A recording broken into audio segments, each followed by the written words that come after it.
평안한 하루 되시기 바라겠습니다. 오늘 말씀은 에베소서 1장 18절에서 19절 말씀입니다.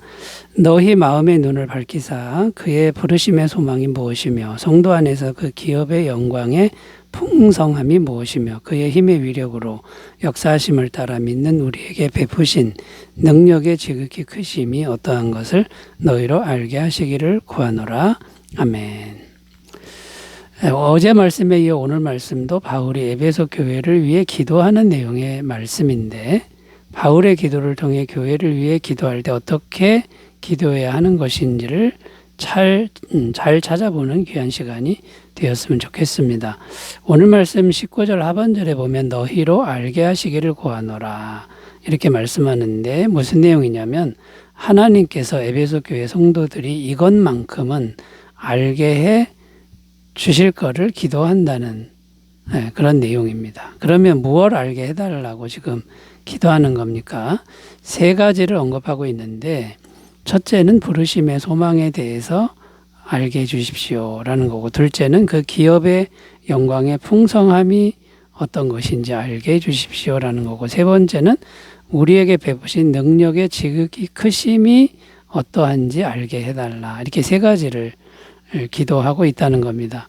그래서 오늘은 이 세 가지 영적인 비밀, 영적인 주제, 이것이 어떤 것인지에 대해서 살펴보며 말씀의 은혜를 나누겠는데요. 그런데 여기서 절대로 놓쳐서는 안 되는 것이 있다는 겁니다. 그게 뭐냐면 이런 것들에 대해서 알려면 반드시 기도해야 된다는 겁니다. 기도하지 않으면 이 영적인 비밀은 알 수가 없다라는 겁니다. 기도해야 하나님이 지혜와 계시의 영을 주신다는 것이고, 그리고 지혜와 계시의 영이 우리 마음의 눈을 밝혀야만, 마음 눈을 밝히사 이렇게 되어 있는데, 우리 마음 눈을 지혜와 계시의 영이 밝혀주셔야만 된다. 이 영적인 비밀을 알 수 있게 된다라는 겁니다. 오늘 말씀은 이런 내용인데, 우리의 마음 눈이 밝혀져서 반드시 알아야 할 영적인 비밀 세 가지가 어떤 것인지를 살펴보며 은혜를 나누겠습니다. 첫 번째 주제는 하나님의 부르심의 소망. 이 부르심의 소망에 대해서 바울이 지금 알게 해달라고 기도하는 거죠. 앞에서 하나님께서 우리 마음 눈을 밝히셔서 우리가 알아야 하는 것들 세 가지를 말씀하셨는데, 부르심의 소망, 그 기업의 영광의 풍성함, 우리에게 베푸신 능력의 지극히 크심, 이 세 가지였는데 그 중에 첫 번째입니다. 부르심의 소망에 대해서 먼저 생각해 보면요, 그냥 부르심이라고 하지 않고 부르심의 소망이라고 표현했다라는 것에 주목해야 됩니다. 왜 부르심의 소망이라고 한 것일까요? 왜냐하면 구원의 문제는 그냥 부르심으로만 끝나면 안 되기 때문이라는 겁니다. 반드시 부르심의 소망을 가져야 한다는 의미인데요. 이것이 어떤 의미인지 좀 더 생각해 보면요, 이스라엘 백성들이 애굽에서 구원받은 후에 광야에서 생활을 했습니다. 그런데 광야에서 이스라엘 백성들은 가나안 땅을 소망해야 하는데 계속 광야만을 생각했다는 겁니다. 애굽에서 종살이를 하다가 구원은 받았는데 광야만 계속 생각하고 광야만 계속 보니 불평과 원망이 계속 나왔다는 것이고, 어떨 때는 애굽이 더 나았다고까지 말하기도 했다는 것입니다. 이 말씀은 오늘날 어떤 의미와 같은 겁니까? 구원은 받았는데 이 땅의 것만 생각하는 신앙의 모습과 같다는 것입니다. 구원받은 성도라면 천국을 계속 바라보아야 하고, 또 지금 우리가 천국의 실체와 연결되어 있다는 것을 생각해야 하는데 그냥 이 땅만 바라보고 사는 것과 같다는 것입니다. 이 땅만 바라보는 신앙은 두 가지 양상으로 나타날 수 있는데요. 하나는 광야만 보니 절망하고 원망하고 불평이 계속 나오는 모습이고, 또 하나는 이 땅의 귀한 것들에 대해서 돈, 명예, 권력 같은 것들에 대한 탐욕을 못 버리는 모습이라는 겁니다. 자, 그러면 이런 모습을 어떻게 우리가 극복할 수 있을까요? 구원받은 성도의 궁극적인 소망을 항상 가져야 한다는 것입니다.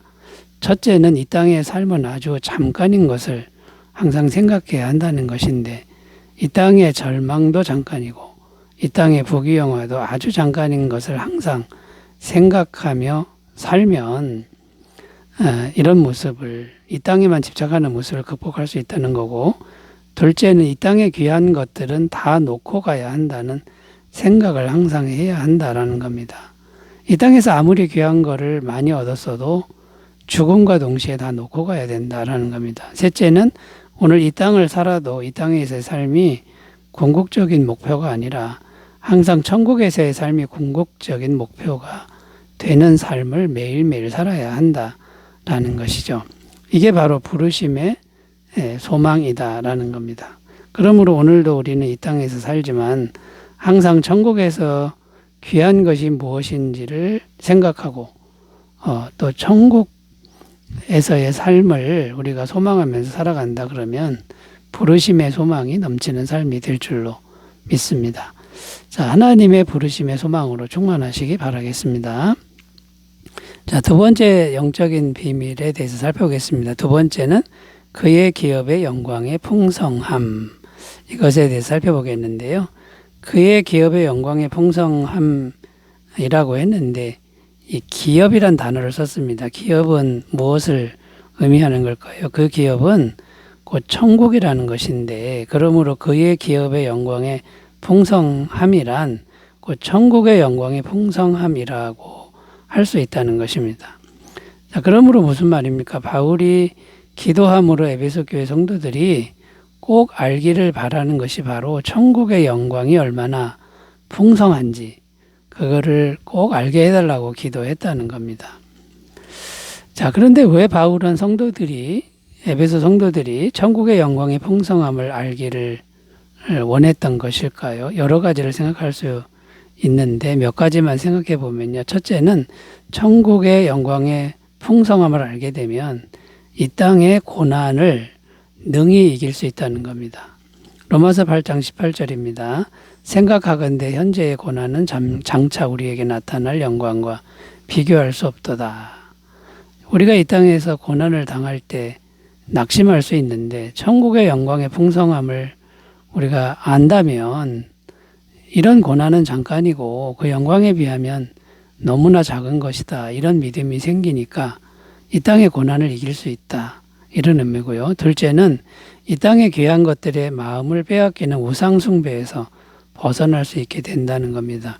빌립보서 3장 8절 또한 모든 것을 해로 여김은 내 주 그리스도 예수를 아는 지식이 가장 고상하기 때문이라 내가 그를 위하여 모든 것을 잃어버리고 배설물로 여김은 그리스도를 얻고. 무슨 말입니까? 사도 바울은 이 땅에서의 출세길 또 명예로운 그 길을 배설물로 여긴다. 왜 그렇게 된 겁니까? 천국의 영광에 비하면 이 땅의 귀한 것들은 배설물 정도밖에 안 되는 걸 보았기 때문이라는 겁니다.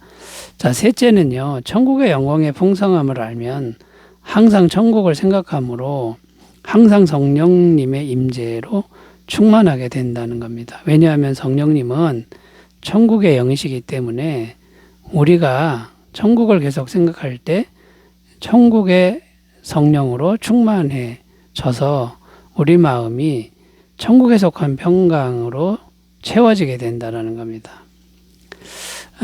이럴 때 참된 만족이 있는 것이죠. 우리가 세상에 아무리 많은 걸 얻어도 성령으로 충만하지 않으면 마음은 항상 공허할 수밖에 없다는 겁니다. 요한복음 14장 27절 평안을 너희에게 끼치노니 곧 나의 평안을 너희에게 주노라. 내가 너희에게 주는 것은 세상이 주는 것과 같지 아니하니라. 너희는 마음에 근심하지도 말고 두려워하지도 말라. 자, 이렇게 세상에 속하지 아니한 천국의 평강을 우리가 이 천국의 영광의 풍성함을 알 때 우리 마음에 계속 부어진다라는 겁니다. 자, 그런데 문제는 무엇입니까? 천국의 영광의 풍성함이라고 했지만 우리에게 실제로 와닿지가 않다는 것이 문제입니다.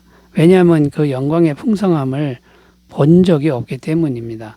그래서 하나님은 성령님을 우리 안에 보내셔서 천국의 영광의 풍성함을 알게 하신다는 것입니다. 자, 결론적으로 항상 성령 충만하여 천국의 영광의 풍성함을 마음에 실제로 충만하게 담고 살아가는 복된 삶이 되시기 바라겠습니다.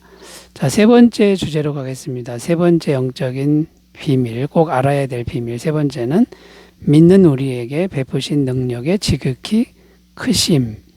여기에 대해서 살펴보겠습니다. 자, 능력의 지극히 크심이라고 했는데 세 번째 영적인 은혜는 능력에 대한 겁니다. 그런데 왜 능력에 대해서 말씀하는 걸까요? 실제적인 능력이 없으면 지금까지 말씀해 온 것들이 다 소용이 없는 것이 된다는 겁니다. 쉽게 말해서 천국에 어떤 힘으로 들어가는 것이냐 하는 문제입니다. 우리 힘으로는 절대로 못 들어간다는 거고 오직 하나님의 능력으로만 천국에 들어간다는 겁니다. 이스라엘 백성들이 어떻게 가나안 땅에 들어갔습니까? 이스라엘 백성들의 힘만으로는 절대로 불가능했다는 겁니다. 왜냐하면 가나안 땅에는 네피림, 곧 거인족들이 있었고 또 철병거도 있었고 그 성들은 하나같이 천하 요새들이었기 때문입니다. 그런데 전부 하나님의 능력으로 다 쓰러뜨리고 무너뜨리고 이스라엘 백성들이 가나안 땅에 들어갔다는 겁니다. 자, 여러분, 그런데 이런 하나님의 능력이 오늘날 우리들에게도 이미 있다는 겁니다. 바로 성령님의 능력인데 성령님의 능력은 전능하신 하나님의 능력이라는 것입니다. 그런데 이런 전능하신 능력을 경험하려면 기도해야 한다는 겁니다. 기도해야 성령님이 우리 충만하게 되어 우리 안에 임하시는 것이고 우리 안에 임하신 성령님의 능력이 우리 마음을 통로로 해서 나타난다는 것입니다. 사도행전 3장 6절 베드로가 이르되 은과 금은 내게 없거니와 내게 있는 이것을 내게 주노니 나사렛 예수 그리스도의 이름으로 일어나 걸으라 하고 어떤 내용입니까? 베드로와 요한 안에 있던 성령님의 능력이 밖으로 나와서 나면서부터 안진병이 된 사람을 고치고 일으킬 수 있었다는 겁니다. 마가복음 5장 30절입니다. 예수께서 그 능력이 자기에게서 나간 줄을 곧 스스로 아시고 우리 무리 가운데서도 이렇게 말씀하시되 누가 내 옷에 손을 대었느냐 하시니. 자, 여기 보면 예수님이 능력이 자기 몸에서 나간 걸 아셨다 이렇게 표현합니다. 예수님 안에 성령님의 능력이 충만했기 때문에 이걸 알게 된 것이죠. 자, 그러므로 여러분 항상 성령 충만해서 하나님의 능력의 통로로 쓰임 받으시기 바라겠습니다. 기도합니다. 하나님 아버지, 항상 우리의 마음 눈을 밝히셔서 하나님이 주시는 이 영적인 비밀의 풍성함을 알게 하옵소서. 예수님의 이름으로 기도드립니다. 아멘. 좋은 하루 되시기 바라겠습니다. 감사합니다.